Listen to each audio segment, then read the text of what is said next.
Did you know your YouTube videos can now show up directly in Google Search Console with real search data, clicks, impressions, even ranking position?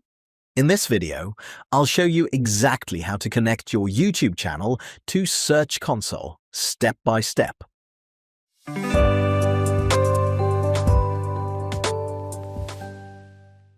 Before we start, one important thing. Make sure you're logged into the same Google account that's an admin on your YouTube channel.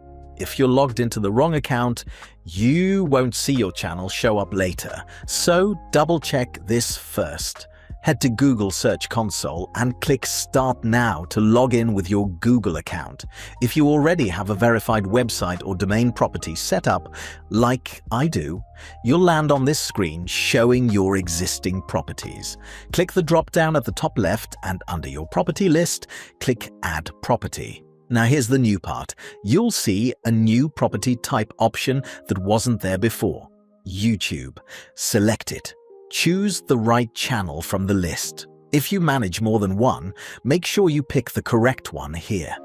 Click the Add Property button to confirm. Now go into the property. Keep in mind, Google needs about 48 hours to start processing your channel's search data, so don't panic if it looks empty right away. I checked back after just one day, and data was already starting to show up. In the Performance menu, you'll see your core numbers, clicks, impressions, click-through rate, and average position.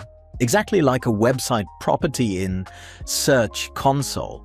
Scroll down and you'll get advanced breakdowns too, which search queries are bringing people to your videos, which specific video is ranking for each query, plus data by country and device. And that's it. Your YouTube channel is now connected to Search Console, giving you real search performance data you never had access to before.